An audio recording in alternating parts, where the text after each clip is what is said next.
ये ना कोई तकनीकी समस्या है और ना ये आपको असरज में डालने का कोई प्रयत्न है। ये गुप्त अंधेरा जो आप देख रहे हैं, ये लोकतंत्र पे छाया काला अंधेरा है जो दिन पर दिन अपनी पकड़ को लोकतंत्र पे मजबूत बनाया जा रहा है। कल ही खबर आई कि 14 सितंबर से जो संसद का अधिवेशन बुलाया जा रहा है उसमें प्रश्नकाल नहीं होगा। क्या इसे आप एक साधारण बात समझते हैं? आखिर हजारों करोड़ रुपए खर्च करके जो चुनाव होते हैं, जो 543 सांसद चुने जाते हैं, जिनके भरण पोषण में सैकड़ों करोड़ खर्च होते हैं, आखिर वो किस बात के लिए खर्च होते हैं? खर्च होते हैं सरकार की जवाबदेही तय करने के लिए। चुनाव का उद्देश्य सिर्फ सरकारें बनाना नहीं है, चुनाव का उद्देश्य सरकार के साथ साथ विपक्ष का बनाना भी है। और वो विपक्ष जो लगातार सरकार से सवाल पूछे, संसद के बाहर सवाल पूछे, संसद के भीतर सवाल पूछे। अगर संसद में प्रश्नकाल ही नहीं होगा तो आखिर सरकार से कैसे सवाल किया जाएगा? आखिर सरकार की जवाबदेही कैसी होगी? क्या हम एक निरंकुश शासन प्रणाली की तरफ नहीं बढ़ रहे हैं? पिछले 6 साल से आखिर यही सब तो हम देख रहे हैं। एक एक कर सभी लोकतांत्रिक और संवैधानिक संस्थाओं का गला घोटा जा रहा है। चाहे सुप्रीम कोर्ट हो, चाहे रिजर्व बैंक हो, चुनाव आयोग हो, सीबीआई हो या कोई अन्य संवैधानिक संस्था, सभी संस्थाओं की स्वायत्तता और आजादी को छीन लिया गया है। इन संस्थाओं के फैसले सरकार के दृष्टिकोण को पकड़े हुए चलते हैं और इन संस्थाओं में बैठा कोई ईमानदार निर्भीक अधिकारी अगर सरकार के फैसले से विरोध व्यक्त करता है तो उसके यहाँ आईटी और ईडी के छापे पड़ते हैं। यह बड़ा ही शर्मनाक और घिनौना कार्यक्रम चल रहा है जो हमारे लोकतंत्र को दीमक की तरह खा रहा है। और अगर हम आज नहीं बोले तो कल हमारी पीढ़ियां इसके लिए हमें माफ नहीं करेगी कि जब लोकतंत्र की होलिका दहन मनाई जा रही थी तो उस समय हम क्या कर रहे थे? उस समय क्या हम जवाब देने की स्थिति में होंगे? कदापि नहीं।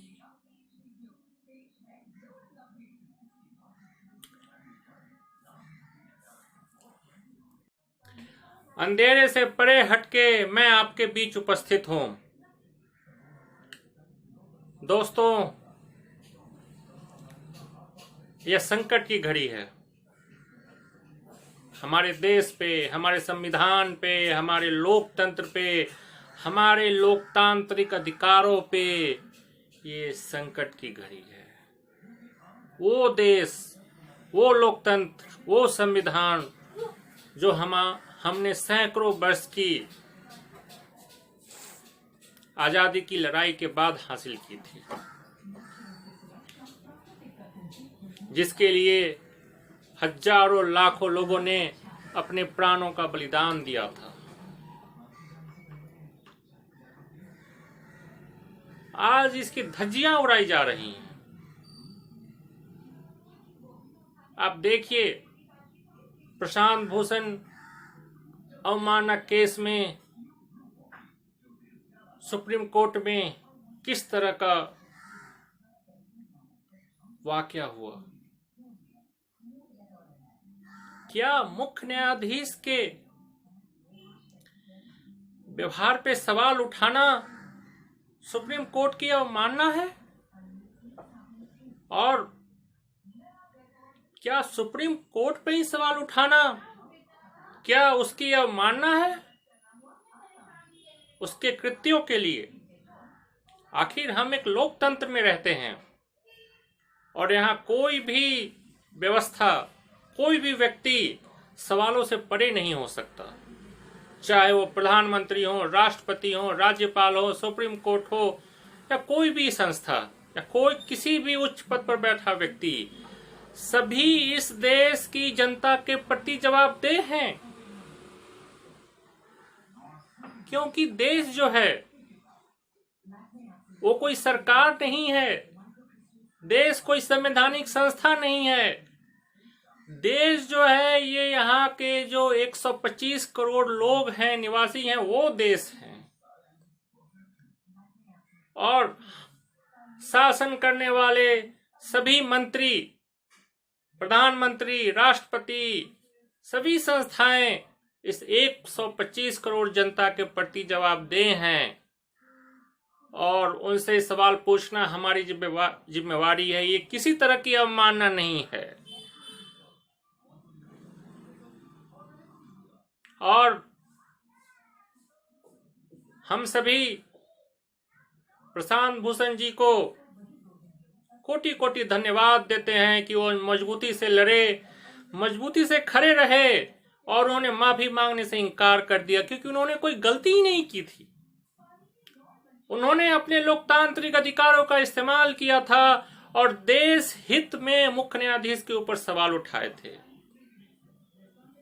क्या ये सही नहीं है कि मुख्य न्यायाधीश टी.एस. ठाकुर के बाद जो भी मुख्य न्यायाधीश बने वो मोदी सरकार के मिजाज के हिसाब से फैसले देते रहे, चाहे जस्टिस जे.एस. खेहर हो, जस्टिस दीपक मिश्रा हो, जस्टिस गोगोई हो या अभी के जस्टिस बेवरे। इन सभी के फैसले सरकार के मिजाज के हिसाब से हैं और इनके फैसले देश हित में, जनता हित में नहीं हैं। चाहे वो राफेल घोटाले की जांच का मामला हो, चाहे जज लोया की कथित हत्या की जांच का मामला हो, चाहे हरिन पांड्या की कथित हत्या के जांच का मामला रहा हो, चाहे राम जन्मभूमि बाबरी मस्जिद विवाद का मामला रहा हो, चाहे जो एक्टिविस्ट, महाराष्ट्र के बहुत सारे एक्टिविस्ट जो जेल में बंद हैं, उनकी रिहाई का मामला रहा हो, सुप्रीम कोर्ट के ज्यादातर फैसले मोदी सरकार के मिजाज के हिसाब से आते हैं। क्या इसमें प्रशांत भूषण का कहना सही नहीं है कि ये चारों मुख्य न्यायाधीश अपनी संवैधानिक जिम्मेवारी निभाने में विफल रहे हैं?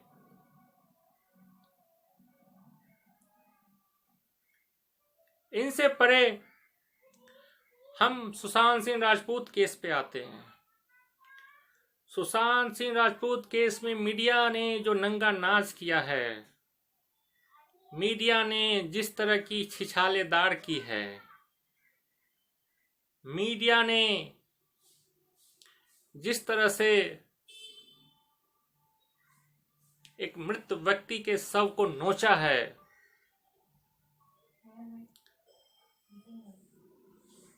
वो मीडिया की नीचता को बयान करता है।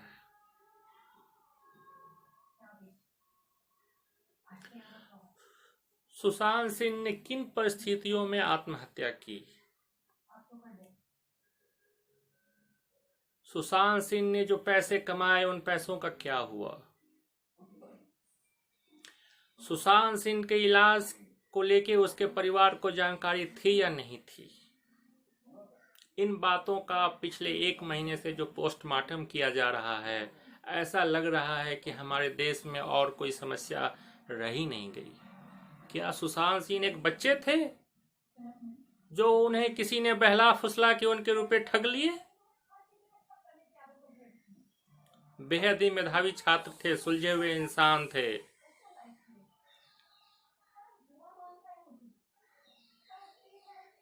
और उनके फैसले के लिए सिर्फ वो ही जिम्मेदार थे। तो फिर इस प्रकरण को लेके आखिर टीवी चैनलों पे सुबह से लेकर शाम तक क्यों तबाही मची रहती है? कई न्यूज एंकर तो फील्ड से सीधा टीवी स्टूडियो में कैमरे के सामने प्रकट होती हैं और सुशांत सिंह राजपूत केस में ताजा अपडेट बयां करती हैं। ऐसा लग रहा है जैसे कोई तमाशा चल रहा हो, जैसे कोई नौटंकी चल रही हो। और ये सभी न्यूज चैनल वाले उस नौटंकी के किरदार हैं। देश की समस्याओं को देखिए। बिहार और असम किस तरह बाढ़ से ग्रस्त रहे हैं, कितने न्यूज चैनलों ने उस पर चर्चा की। लाखों लोग बेघर बिना खाने के रहे हैं। कोरोना संक्रमण का हाल देखिए। अभी तो विश्व गुरु बने बैठे हैं। रोजाना 75,000 70,000 केस आ रहे हैं और देश के लोगों को क्या कहकर फुसलाया जा रहा है कि मृत्यु दर काफी कम हो गई है। अगर मृत्यु दर कम भी हो गई है तो केस कितने ज्यादा हैं? 70,000 से ज्यादा मौतें हो चुकी हैं। क्या ये मौतें नहीं रोकी जा सकती? अगर शुरुआती दिनों में सरकार ने चुस्ती दिखाई होती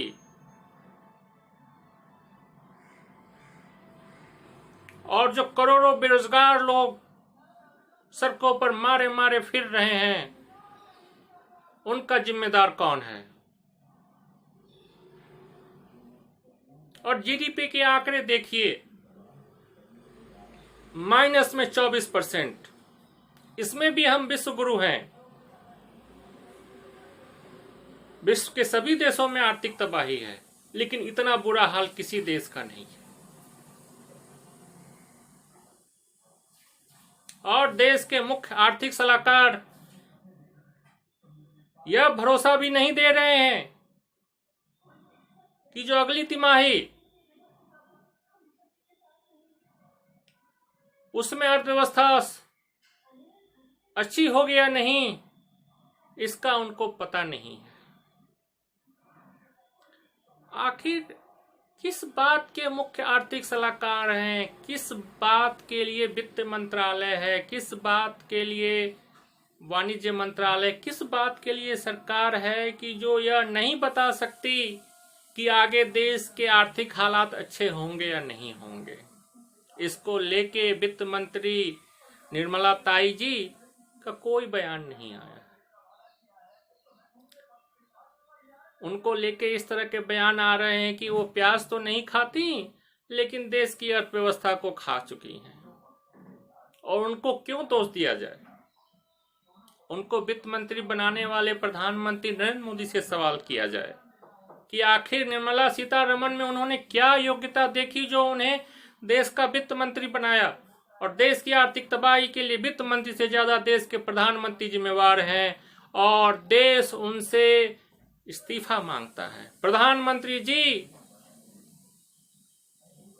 देश की आर्थिक तबाही की जिम्मेदारी लीजिए और इस्तीफा दीजिए और देश को एक नया नेतृत्व दीजिए, एक ईमानदार नेतृत्व जो देश को इस आर्थिक तबाही के दलदल से निकाल सके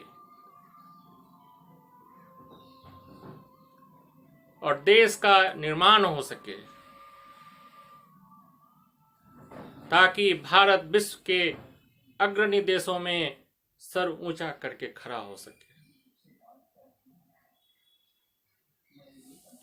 दोस्तों, इसी के साथ अपनी बात समाप्त करूंगा।